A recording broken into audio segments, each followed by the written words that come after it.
ഗണപതി മിത്താണ് എന്ന് പറഞ്ഞ് പ്രചരിപ്പിക്കുന്ന ആളുകൾ ഭരിക്കുന്ന ഒരു സംസ്ഥാനമാണ് കേരളം. അങ്ങനെയുള്ള ഒരു സംസ്ഥാനത്ത് ഗണപതി മിത്തല്ല, ഗണപതിയും വിഘ്നേശ്വരനും ഈ നാട്ടിലെ കോടിക്കണക്കിന് ജനങ്ങൾ ഹൃദയത്തിൽ വെച്ച് ആരാധിക്കുന്ന ദിവ്യ വികാരമാണ് എന്ന് ജനങ്ങൾ പരസ്യമായിട്ട് പ്രഖ്യാപിക്കുന്ന ഉത്സവമായിട്ട് ഇന്ന് ഗണേശോത്സവം കേരളത്തിൽ ഉൾപ്പെടെ മാറിയിരിക്കുകയാണ്.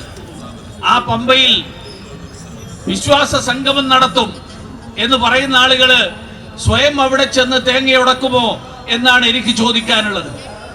സ്വയം അവിടെ ചെന്ന് ശരണം വിളിക്കുമോ എന്നാണ് എനിക്ക് ചോദിക്കാനുള്ളത്. ശബരിമലയിൽ അയ്യപ്പന്റെ സംഗമം എന്നുള്ള നിലയിൽ അയ്യപ്പന്മാരുടെ സംഗമം എന്ന് നാമകരണം ചെയ്ത് ശബരിമലയിൽ പോകുന്ന, ശബരിമലയുടെ വികസനത്തിന് വേണ്ടി എന്നുള്ള പേരിൽ സംഘടിപ്പിക്കാൻ പോകുന്ന പരിപാടി, ആ പരിപാടിയിൽ പോകുന്ന ആളുകൾ ഏറ്റവും മിനിമം അവർ വിശ്വാസികളെങ്കിലും ആയിരിക്കണം എന്ന് ആഗ്രഹിക്കാൻ ഈ നാട്ടിലെ വിശ്വാസികൾക്ക് അവകാശമില്ലേ?